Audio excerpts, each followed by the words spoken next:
farmacéutico es uno de los lobbies más influyentes del mundo.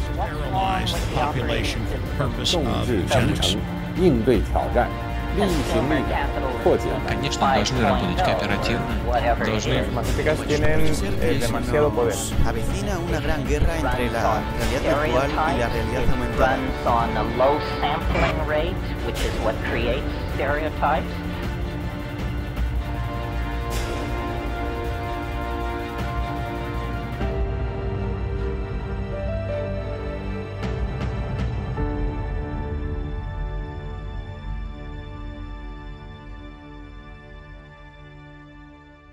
Hola, ¿cómo están? Nuevamente con ustedes, como todas las semanas acá en Humo y Espejos. Primero, para mostrarles las nuevas tendencias sociales a través de la columna de Azul y después el tema central de nuestro programa. Así que Marcelo, Azul, ¿cómo están? Cuéntenme de qué van a hablar hoy.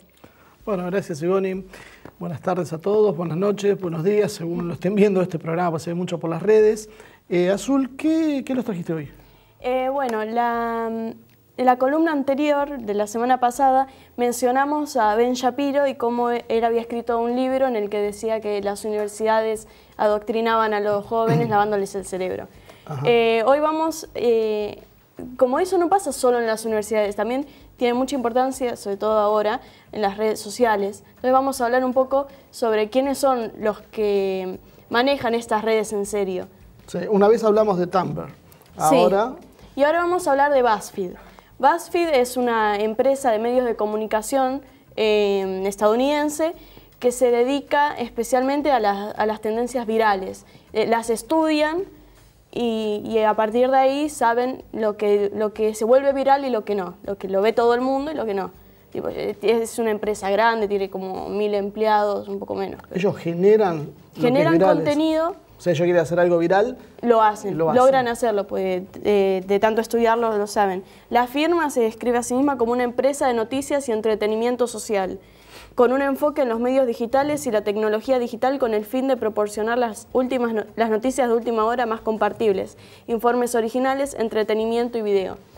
Ahora, BuzzFeed, la mayor parte de su contenido, o por lo menos la que se vuelve que es más fácil de ver, son muchos videos más de puro entretenimiento, gente probando comida por primera vez, gente haciendo determinado deporte por primera vez, cosas de ese estilo. Que son interesantes, yo he visto eso de el tema de las comidas, es interesante ver, por ejemplo, a un japonés comiendo comida árabe, las reacciones que tiene. Sí, bueno, ese tipo de videos hacen un montón. ¿Esos son de BuzzFeed? Sí, hay miles de esos videos. Sí. BuzzFeed lo que tiene... Pero te enganchan. Sí, lo que tiene es que entre todos sus canales tiene como 20 millones de suscriptores. En el 2015 tuvo un ingreso de 167 millones de dólares, no es una cosa perdida, una cosa chiquita. Lo que pasa es que esos videos que parecen tan inocentes, tan entretenidos, los mezclan y de golpe te tiran videos que son sobre temas que tienen conflictos sociales, sobre todo en Estados Unidos. ¿Te trajiste videos de ambos? Sí. Primero voy a mostrar un poco para ejemplificar estos que son más de entretenimiento, y después vamos a ver los más serios, así que... Bueno, vamos a ver entonces el video. And what? No, I'm not gonna eat this! Wow! No! That turned so fast. God, no!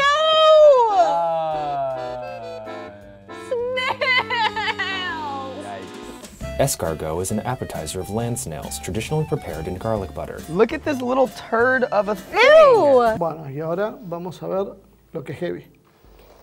Y lo que pasa es que en este tipo de videos que vamos a ver después, se meten mucho en el tema del feminismo, de toda la comunidad LGBTQ+. Nunca sabré cuál.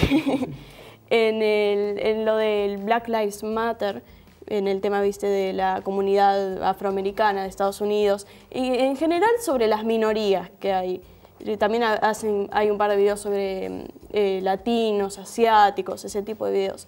Pero lo que tienen es que también en esos videos hay una serie, por ejemplo, que hicieron el año pasado, que se basaba en soy tal cosa, pero no hago otra.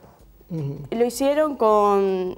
Mira, toda la gente que lo hicieron con ateos, adictos, musulmanes, asexuados, feministas, sobrevivientes de ataques sexuales, bisexuales, inmigrantes, mujeres, personas con bipolaridad, indigentes, personas con sobrepeso, cristianos, latinos, trans y asiáticos. Lo hicieron con un montón de grupos de gente. ¿Y qué significaba eso?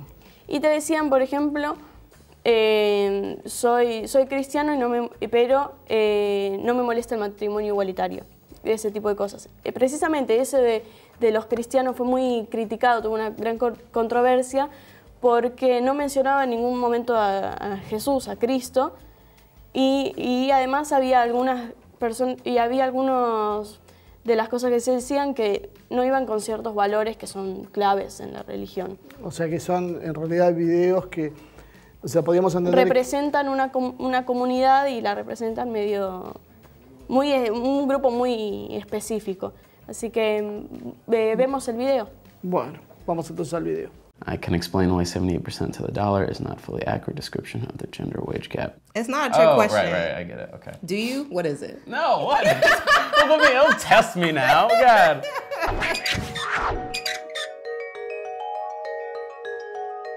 Just kind of identify myself as, you know, your typical, average, everyday Jane feminist. I'm a feminist, but not because it's trendy. I'm a feminist, but I'm not an angry queer person. I'm just a regular queer person. I'm a feminist, but I'm not sexist. Bueno, nosotros muchas veces hablamos del tema de ingeniería social y yo creo que acá se ven algunas puntas. Como vos vas hablando, vos vas viendo que tenés un mecanismo de entrada, que son videos simples, fáciles de entender, divertidos, pero después te metes en otros que tienen una carga ideológica muy marcada y que en general van más allá de ser provocadores. Yo casi te diría que son como un puntal para la construcción de una sociedad diferente. Sí, el tema de mezclarlos con estos videos que son más de entretenimiento es que la gente no se da cuenta de que está siendo politizada. Entonces es el mismo tipo de gente que dice que no tiene una posición política, que es una posición política en sí misma. Sí. Pero le entran a la gente de una forma sutil que no se dan cuenta. Claro, Entonces, creen que no hacen una política y en realidad los está formando desde la no política o del discurso no político. Sí, hay videos que es más sutil, hay otros que es más obvia la corriente, pero de a poco te van convenciendo y te van dando ideas que tampoco te explican la razón real. Simplemente te dicen que las cosas son así. Bueno, eso después lo vamos a tratar en otro tema, por qué se trabaja tirando consignas. Bueno, Azul, gracias entonces y vamos a seguir con el programa con Ivonne. Muy bien, chicos. La verdad, Azul, excelente. Estuvo muy buena, muy entretenida, así que creo que deja bastante para debate en nuestras propias redes sociales. Así que nos vemos la semana que viene y con ustedes los llevo después de la pausa a ver el tema central que nos trae el programa de hoy.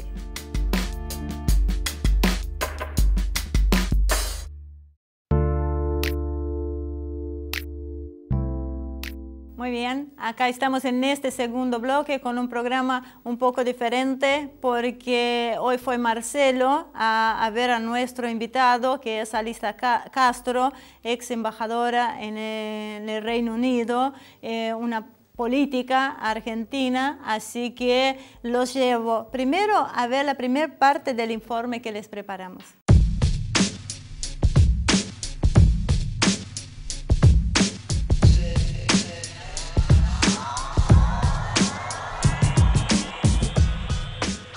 No solo las ideologías son cambiadas y hoy carecen de sentido las viejas categorías. También sucede lo mismo con las políticas de dominio que llevan a cabo los Estados Unidos. Las guerras antiinsurgentes que se promovieron en el mundo con la excusa de frenar la expansión del comunismo han pasado a mejor vida. Hoy, la metodología que se emplea es sustancialmente diferente. Como sucedió entonces, el objetivo es diferente al enunciado. Si en los 70 se hablaba de mantener la democracia ante los avances del comunismo, hoy se mantiene la democracia ante sangrientos dictadores. Pero también es diferente el enemigo. Nuevamente comparando las diferentes estrategias, hace casi medio siglo se exterminó a los actores políticos que buscaban un cambio que cuestionara la raíz del poder y la destrucción de la riqueza. Hoy la agresión es más abarcadora, la víctima es la población completa. Cuando se definen este tipo de estrategias no se difunden por los medios de comunicación, ni siquiera son comprendidas por aquellos intelectuales que se dedican al análisis de fenómenos geopolíticos. Son realmente muy pocos quienes perciben cuál es la estrategia final y consiguen diferenciarlas de las tácticas. Los factores de poder real han puesto en marcha un plan que va seguramente más allá de lo imaginado. El periodista francés Thierry Meyssan relata que en 2004 los expertos del Pentágono habían elaborado una estrategia para evitar el surgimiento de países que pudieran rivalizar con el poderío estadounidense. La estrategia consistía no en atacar países con una guerra regular y tampoco con una guerra insurreccional. Su base estaba dada por el enfrentamiento entre los propios ciudadanos, generando una guerra civil a partir de estimular facciones disidentes contra el poder constituido. El objetivo final no era que haya un cambio de gobierno, sino la destrucción del propio país, sumergiéndolo en una interminable lucha interna. Una prueba de la posibilidad de ello fue el estímulo para el enfrentamiento interno en la antigua Yugoslavia. Pero el plan apenas empezaba. Realmente se pondría en práctica en Medio Oriente. No hay que confundir las intenciones finales con las primeras. No es, como señalábamos antes, un mero cambio de régimen.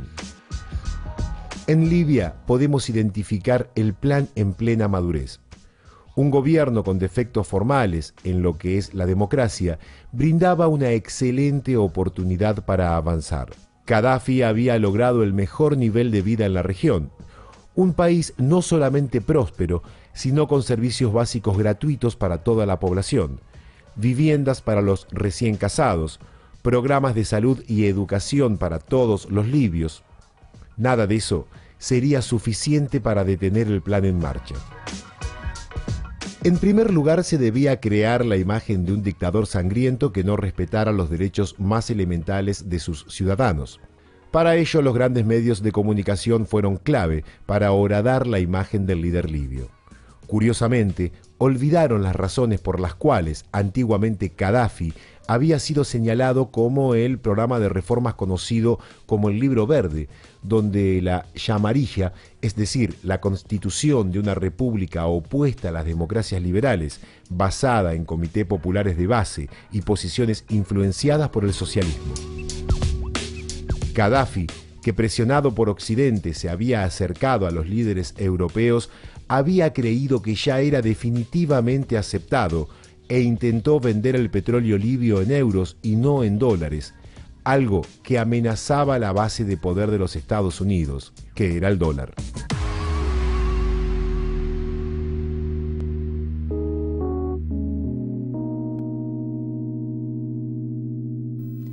Muy bien, Alicia Castro, quien fuera ex embajadora en el Reino Unido y Venezuela, tuvo una prolongada charla con Marcelo y hablaron de un tema que, bueno, que ustedes pudieron observar en el informe, que estuvo muy interesante. Pocas veces tenemos la oportunidad de hablar tan detenidamente con un invitado, así que los llevo a la entrevista.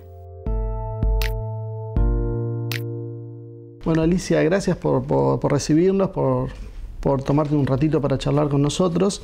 Encantada. Un poco la idea, queríamos arrancar la charla sobre unas declaraciones que dio en RT Thierry Meyssan.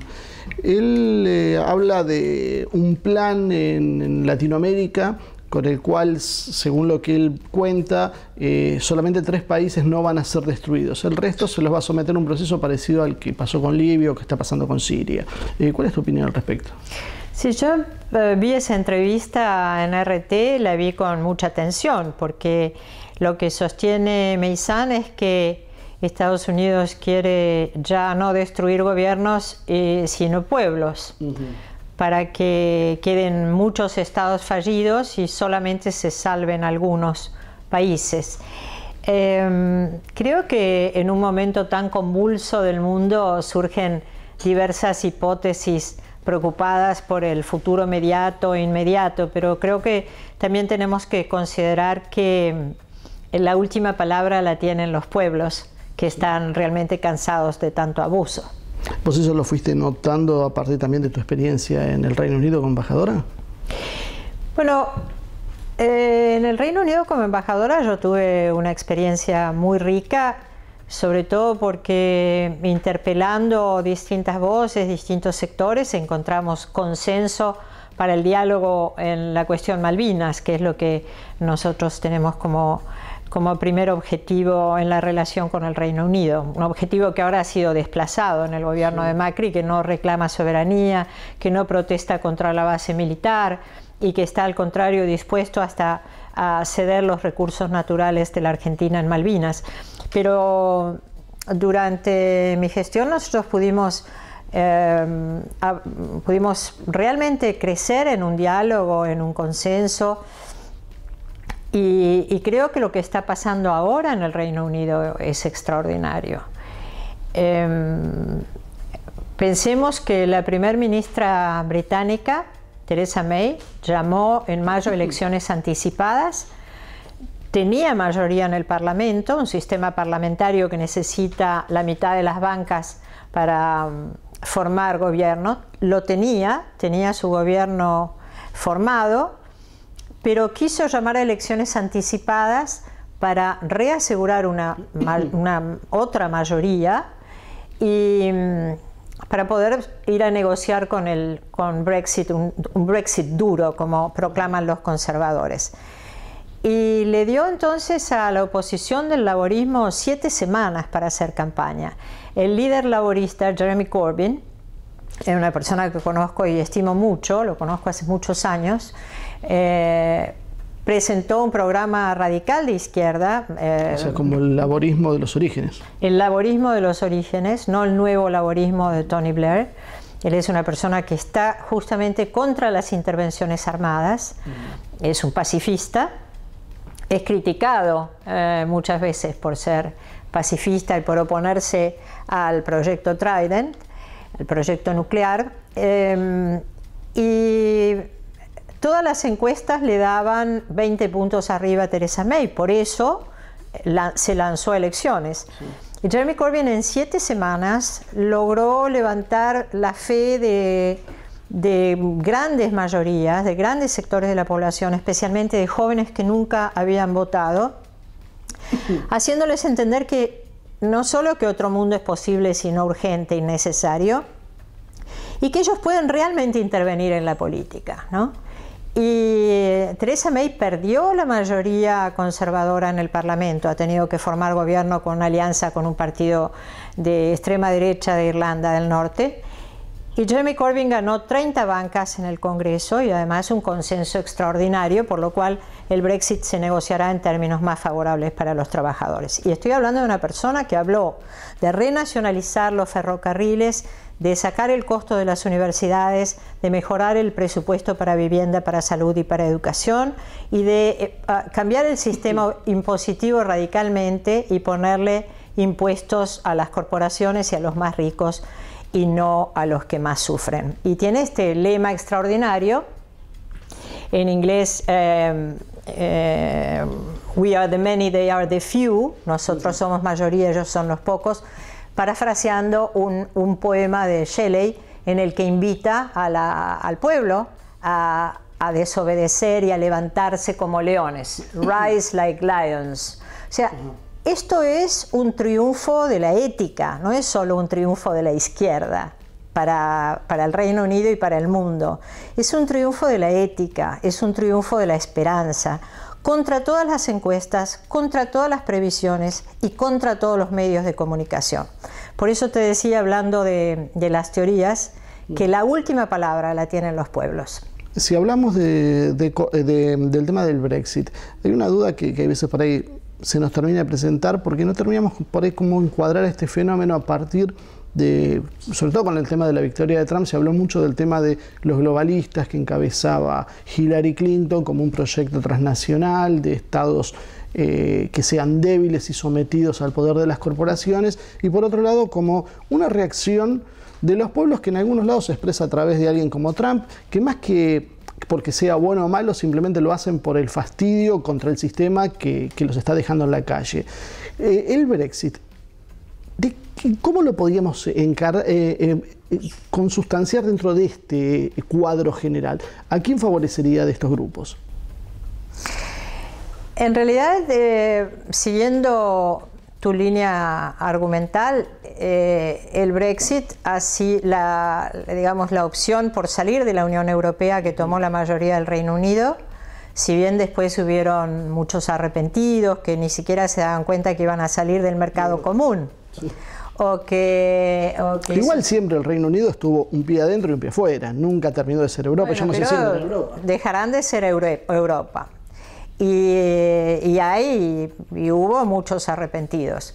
Y habrá otros arrepentidos seguramente, porque las negociaciones van a ser duras, van a ser complejas, y ahora el Reino Unido va a tener que negociar bilateralmente con cada nación sus condiciones económicas, etc. Pero creo que sí ha sido más que nada un voto que se interpretó mucho como un voto xenófobo, un voto contra los inmigrantes. Tuvo una cuota de voto xenófobo que fue alentada irresponsablemente por una lucha facciosa entre los conservadores, que es además una saga, porque eso sí que es House of Cards, porque hubieron, por ejemplo, Cameron llamó a un referéndum sin necesidad, Boris Johnson alentó la salida para quedarse con el liderazgo de los conservadores, la persona que lo acompañaba, Boris Johnson, lo traicionó y terminó Theresa May en un lugar donde nadie esperaba.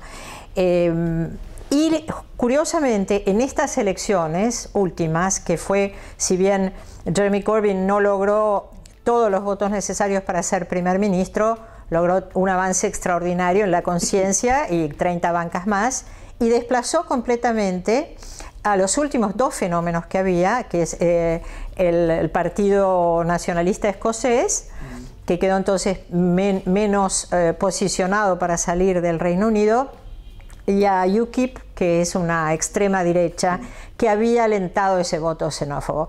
Pero yo creo que, pensándolo bien, es más que nada lo que vos evocabas, es un voto antisistema, es un voto de las grandes mayorías que ven, como en casi todos nuestros países, que tienen cada vez menos decisiones sobre los problemas que afectan su vida cotidiana, y que todo se decide ni siquiera en su propio gobierno, sino que todo se decide en Bruselas o en Alemania.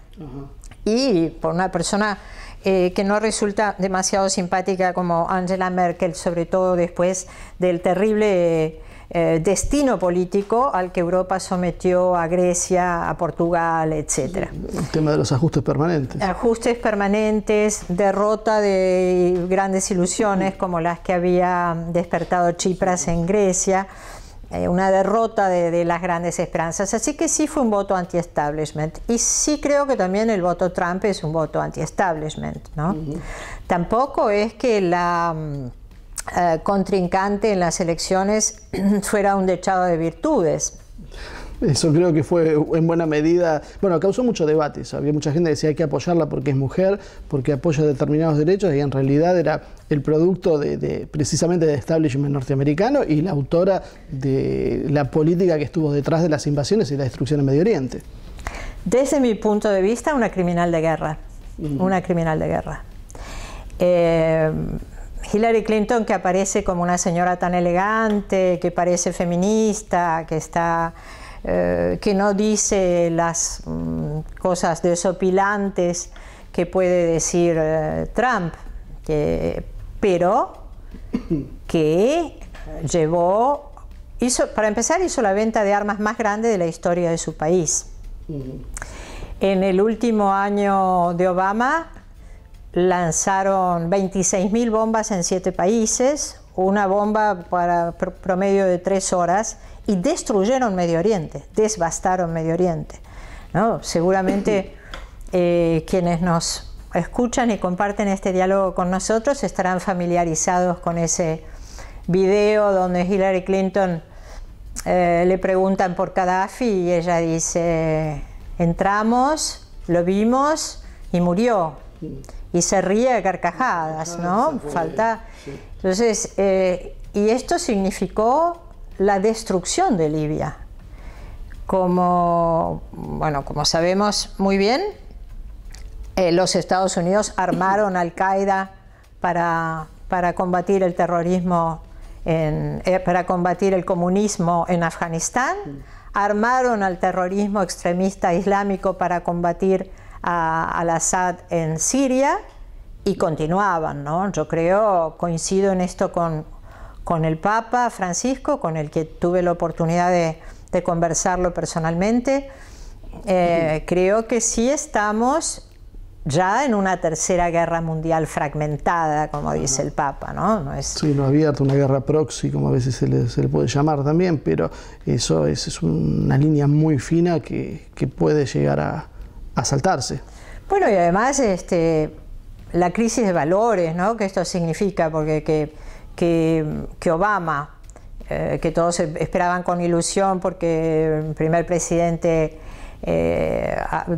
afrodescendiente, que Hillary Clinton, esta señora que parecía tan elegante y tan pausada, hayan sido estos factores de la guerra, y que además Obama haya recibido el Premio Nobel de la Paz, creo que nos coloca en una crisis de valores de gran magnitud. Y para Latinoamérica ya sabemos cuáles son las apetencias de los Estados Unidos de América.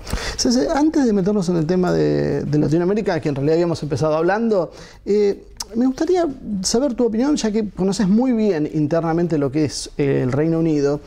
¿Cuál es la relación real que existe con Estados Unidos? Porque se habla mucho que Estados Unidos en realidad es un apéndice del Reino Unido, que es el que termina controlando, que el Reino Unido se subordina a Estados Unidos, y cómo juega en este sistema también Israel, porque si uno habla de las facciones yihadistas, las arma Estados Unidos, las entrena Estados Unidos, pero con el apoyo británico y con el Mossad israelí. Claro. ¿Cómo vos ves esta relación entre ambos países?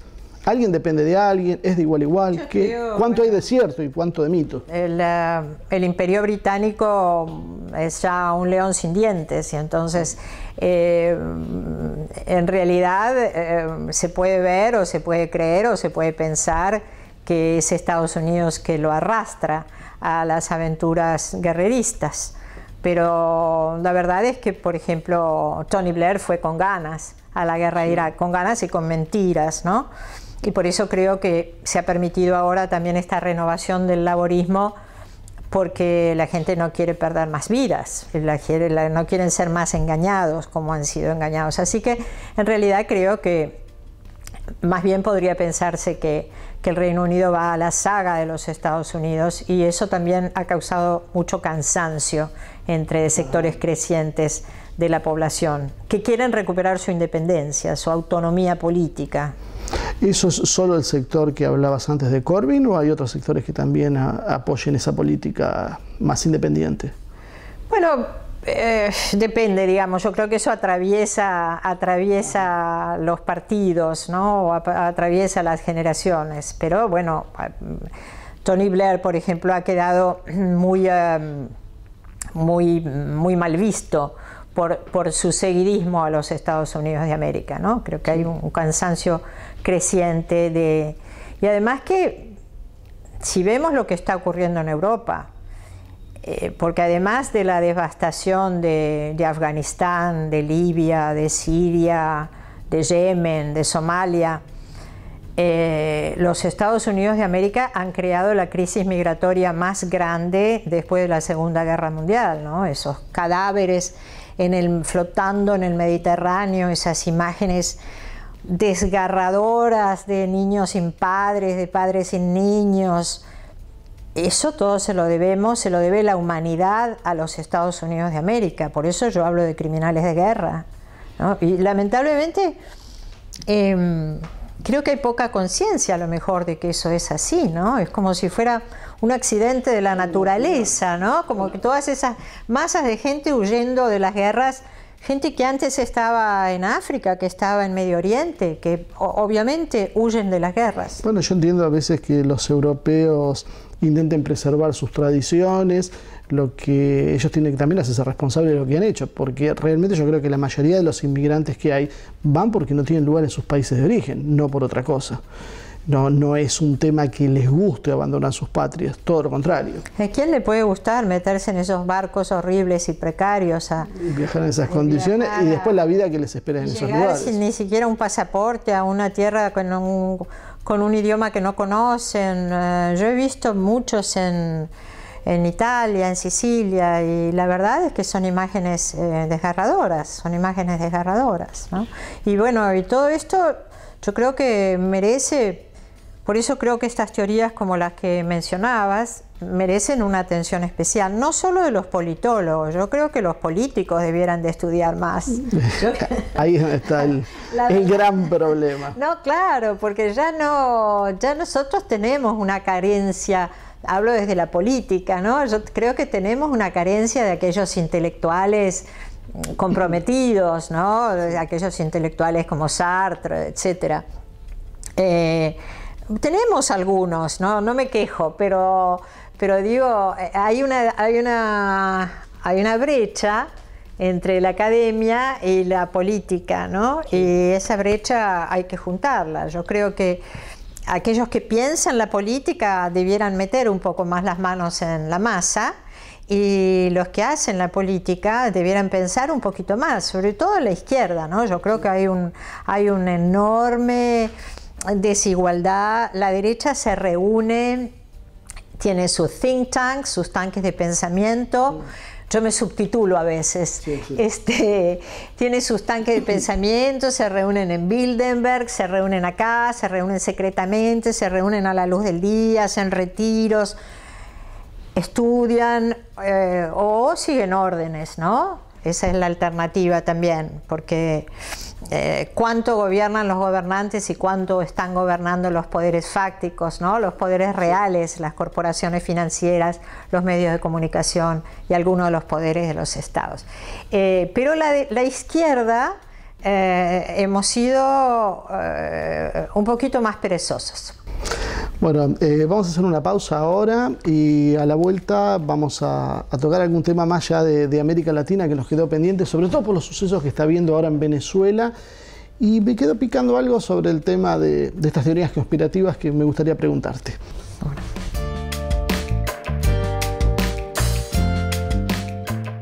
Bueno, indudablemente muy interesante lo que hablaron, así que los llevo a un pequeñísimo corte y enseguida volvemos con el tercer y último bloque de este programa de hoy.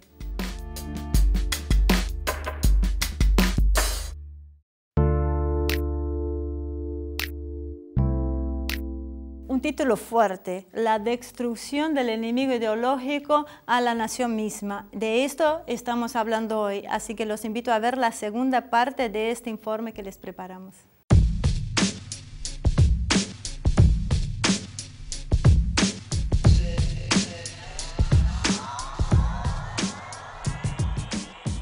Los antecedentes de Gaddafi fueron suficientes para que sea el elegido.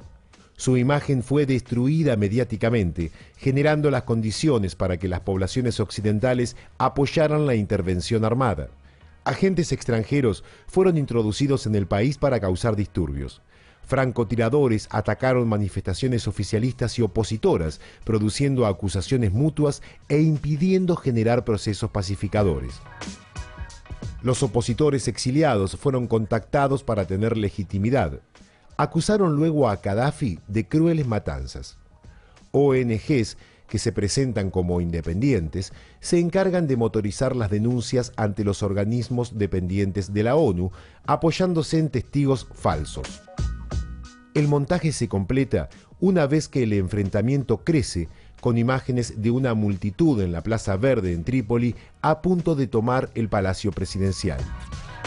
Estas imágenes fueron filmadas en Qatar, en un set exterior que reprodujo la escenografía de la Plaza Verde e incitó a levantamientos populares, pensando en que Gaddafi estaba siendo derrocado. Es necesario tener bases militares alrededor del país bajo ataque para coordinar las acciones e introducir mercenarios libios y de otras nacionalidades que ataquen a las fuerzas libias. Ellos constituirán entonces la verdadera oposición armada que terminará con la vida de Gaddafi. Libia muestra que una vez que la oposición triunfa, es puesta bajo ataque, dejando al país totalmente destruido y en una guerra interna inacabable, pero ya fuera de la atención mediática. El objetivo real ya fue conseguido: quebrar el Estado libio y dejando el país a merced de bandas de forajidos.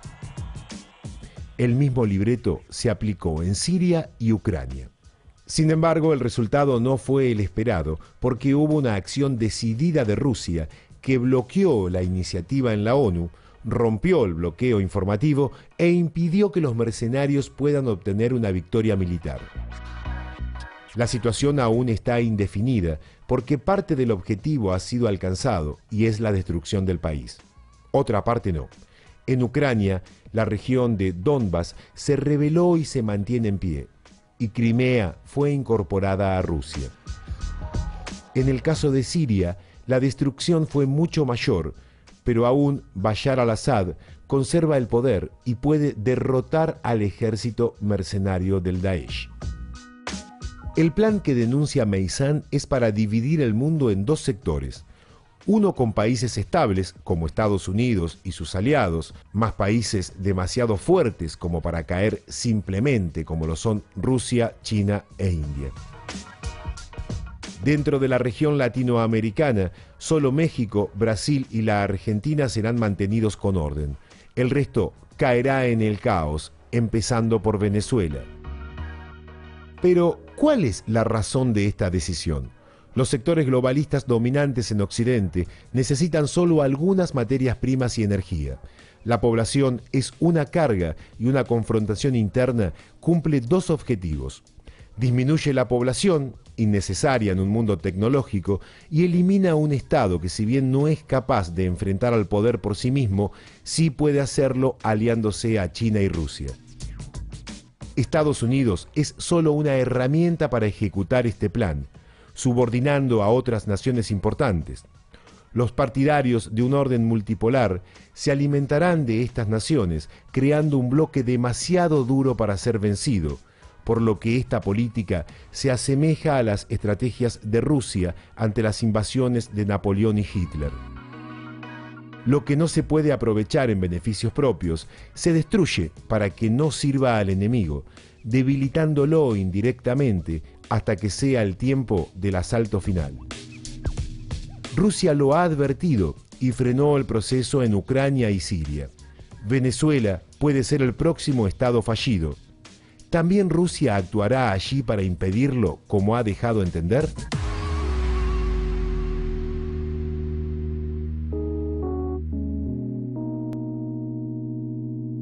Ahora sí, después de este informe, los llevo nuevamente con Marcelo y con Alicia Castro. Bueno, volvemos ahora entonces a la segunda parte de la entrevista y me gustaría preguntarte, ya que mencionaste el tema de las teorías de la conspiración. Eso es una cosa que se usa mucho en Europa y en Estados Unidos para desacreditar cualquier verdad incómoda. Porque a veces son teorías con cierta lógica, otras veces no, son descabelladas. ¿Cómo uno puede ir informándose de una forma más fiable? Wikileaks. Wikileaks, fuente de todo saber y justicia. Nosotros tenemos ahora este elemento que antes no lo teníamos. La revelación de los cables diplomáticos, por ejemplo. Presuntamente el informante fue Chelsea Manning. Digo presuntamente porque Wikileaks nunca revela sus fuentes. Y tenemos que agradecer al genio, a la perseverancia y sobre todo al coraje de Julian Assange, que ha logrado ser confiable para estas fuentes, reunir esta enorme masa de información sobre secretos que antes pertenecían al complejo militar industrial de los Estados Unidos. Y esta información de élite, de las élites políticas, de las élites militares, está a disposición de los hombres y mujeres del mundo, que es un recurso que a veces no saben que lo tienen, ¿no? Me parece que... Eso es lo que me hace un poco de ruido a veces. Vos fíjate que acá hay candidatos a presidente y el actual presidente que ha estado ligado con la Embajada de Estados Unidos, claramente. En Wikileaks se vieron los cables y los informes que surgieron de ahí. Sin embargo, parece que fue una cosa normal, totalmente aceptado tanto por la clase política como los dirigentes, como la misma población, que no lo sanciona de ninguna manera. Y sabemos que Temer también era colaborador. Sí, es un tema complejo, ¿no? Sabemos, por ejemplo, que Nisman era una persona vinculada con la CIA y que recibía instrucciones. Sí. Y sin embargo, hay una gran cantidad, claro, agentes de seguridad argentinos cooptados.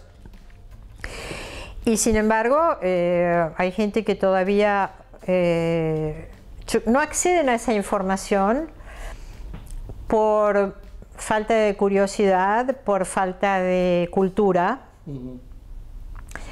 Moral y luces, decía Bolívar, ¿no? Moral y luces. Hay que tratar de que en las universidades, en los colegios, en las calles, en las casas, en las cocinas, en los aviones, hay que tratar de decirle, sobre todo a los más jóvenes, ¿no? Que abran los ojos, que miren, que lean, porque es cierto que el blindaje mediático es muy grande. Entonces, la gente normalmente en Argentina seguramente no sabe, no conoce las relaciones que ha podido tener Macri o Massa o agentes de inteligencia o Nisman con la CIA.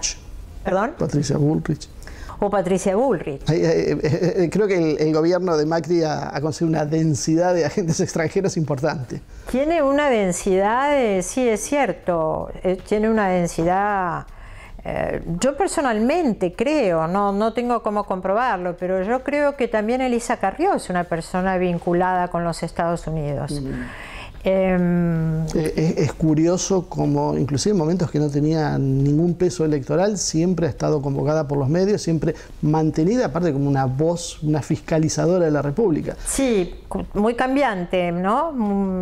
Muy cambiante, sí. Porque una época... Bueno, lo que pasa es que creo que a veces también es un reduccionismo cuando uno piensa, si trabajan para Estados Unidos, entonces son determinados. Si lo hacen por placer o por... Sí, aparte tienen que ser creíbles en algún momento, entonces a veces implica jugar por izquierda y por derecha. Bueno, claro, por supuesto, tienen habilidades para metamorfosearse. Sí.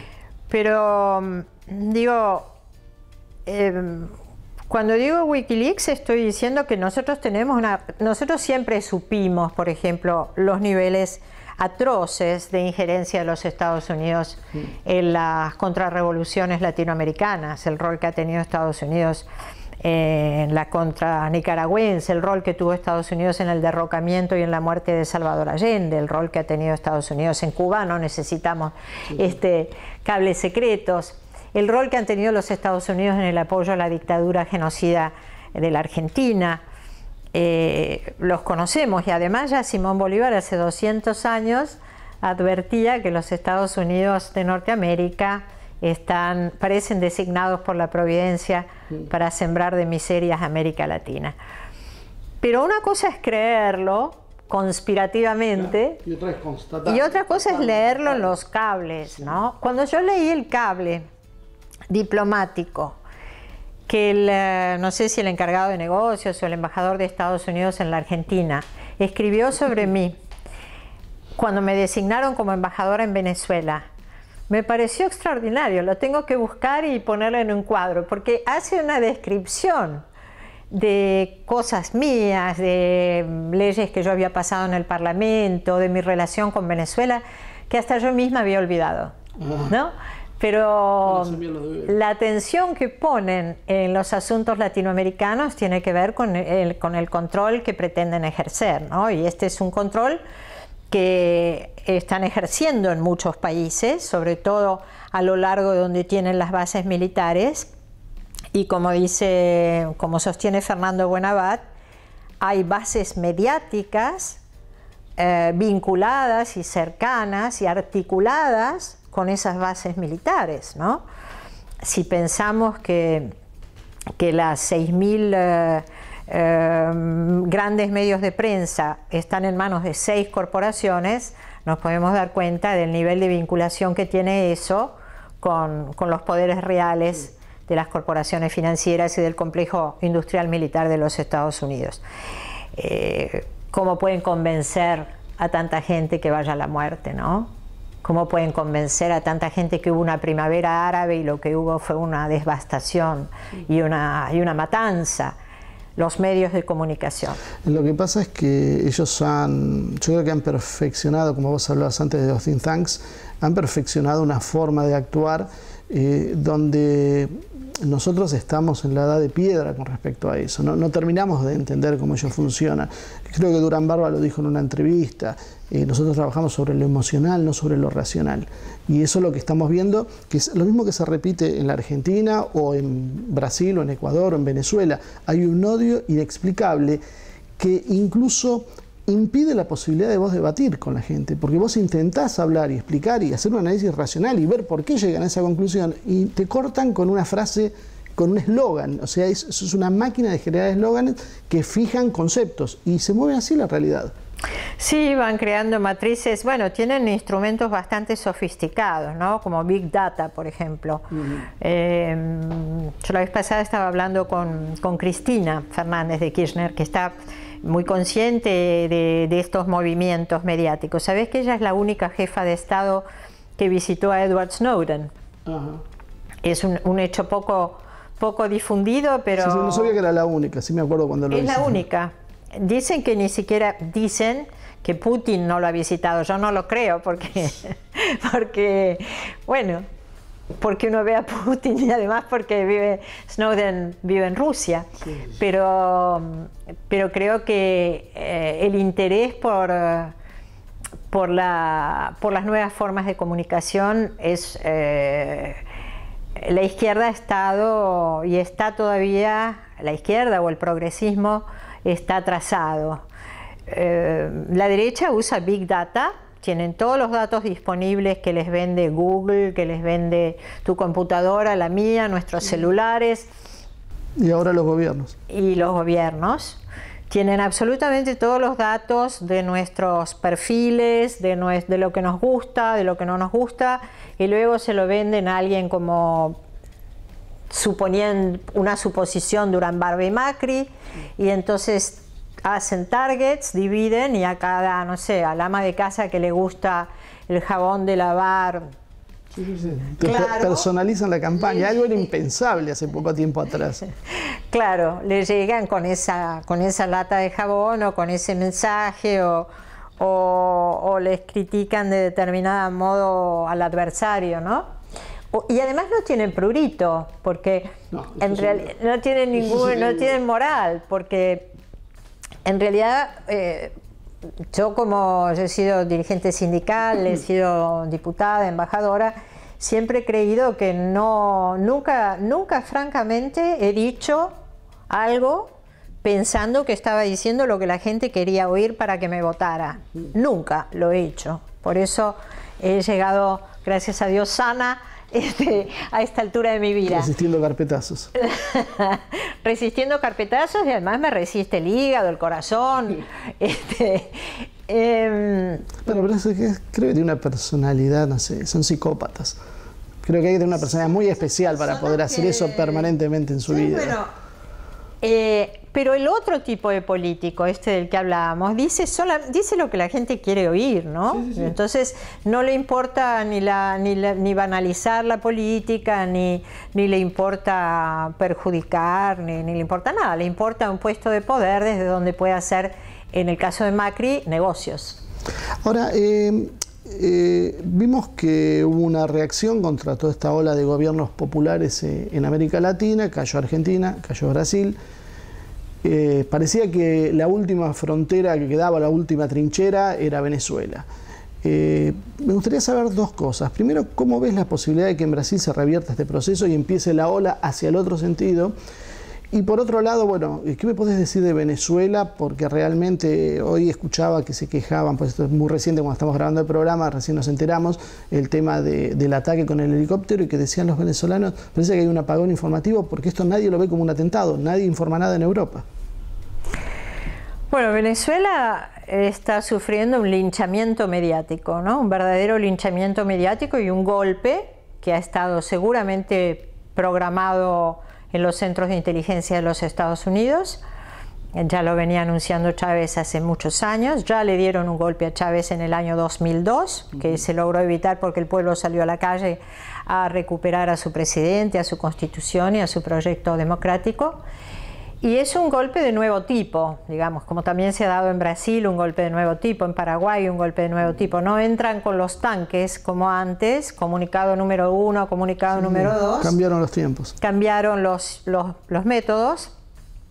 Y en el caso de Venezuela han dado un golpe en dos tiempos, un golpe por asfixia y un golpe insurreccional. Primero crearon un desabastecimiento programado de alimentos y de medicamentos que creó efectivamente un malestar generalizado. Ese es un modelo que ya habían usado en Chile. Es el mismo modelo que usaron en Chile, exactamente, es el modelo de Allende. El modelo de Allende, pero espero que podamos superarlo para el bien de toda América Latina. Y luego de este golpe por asfixia, el golpe insurreccional. Tienen contratados zampones, paramilitares, bandas armadas, les dan dinero y droga a niños, a jóvenes, adolescentes, los usan como carne de cañón y hacen estos montajes mediáticos que ustedes seguramente deben de haber podido desarticular más de uno, ¿no? Porque pasa una movilización que aparece como pacífica, se retira esa movilización y llegan a hacer cosas realmente espantosas, como han quemado vivas una o dos personas. El tema de poner francotiradores que atacan a una y otra manifestación para buscar el enfrentamiento. Exacto. Ese es el mismo modelo que usaron en Ucrania también. Por eso yo creo que Thierry Meyssan habla de esa importación. Es como que es un modelo que se adapta a cada región. O sea, no es exactamente igual, pero se toman determinadas bases y principios y bueno, vemos cómo lo acomodamos acá. Bueno, además demonizan, empiezan a degradar la imagen del gobernante, sí. la erosionan, lo demonizan. Si uno ve los medios masivos de comunicación, no parece que Maduro estuviera en pleno ejercicio de su mandato constitucional. Es un presidente democrático que tiene mandato por 2 años más.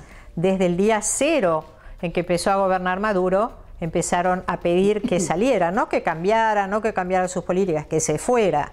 Y la oposición tampoco podría ganarle en elecciones, entonces lo que quiere es crear este caos y justificar, probablemente lo que quieren justificar es una invasión de los Estados Unidos. Y creo que esta persona que anoche robó un helicóptero y tiró granadas contra el Ministerio de Justicia, forma parte de un incremento, de un aumento de esa embestida que tiene que ver sin duda con la CIA y que tiene que ver sin duda con los Estados Unidos de América. Ahora ya nos quedan 2 minutitos para cerrar, así que aparece que tenés un compromiso y que no podés quedarte mucho más, así que te pediría solamente que me digas, de acuerdo a tu visión, si Venezuela puede encaminarse a lo que es Siria, si se puede llegar a dar una guerra civil realmente que después se empiece a extender, o esto va a ser más acostumbrado a las represiones y a los levantamientos que ha habido en América Latina durante la historia. O sea, ¿estamos ante un cambio de modelo? Yo creo que cuando antes mencionabas que lo de la ola, yo no estoy tan segura de adherir a que haya una ola neoliberal en todo el continente y que se haya acabado el ciclo de gobiernos progresistas y de izquierda. Y lo digo por Ecuador. Sí, Bolivia también. Bolivia. En Brasil hubo un golpe. No hubieran podido sacar a Dilma Rousseff con elecciones. Lo sacaron con un golpe. No, de hecho todos dan por ganador a Lula ahora. Sin duda Lula sería ganador, como yo creo que en la Argentina el día que haya elecciones va a ganar Cristina. Por eso digo, no creo realmente que haya un ciclo. En Venezuela están intentando dar un golpe, en Paraguay dieron un golpe, en Brasil dieron un golpe, pero creo que los pueblos están mejor preparados para resistir. El pueblo venezolano está mejor preparado para resistir, el pueblo argentino está mejor preparado para resistir el saqueo y el ajuste irracional de Macri. Y además nuestros pueblos ya conocen la conveniencia de estar unidos no solo económica, porque tenemos un poderoso mercado intrarregional y los 33 países de América Latina y el Caribe somos la tercera potencia económica mundial, primer productor mundial de alimentos, tercer productor mundial de energía, tenemos la mayor biodiversidad del planeta, 1/3 del agua dulce, es decir, somos inmensamente ricos en la condición de estar unidos. Y creo que nuestros pueblos ya lo saben, creo que nuestros pueblos lo sienten y creo y espero que nuestros pueblos lo defiendan. Bueno, Alicia, gracias entonces gracias a ustedes. Por lo que hicimos. Creo que es bastante claro los desafíos a los cuales estamos enfrentando. Muchos.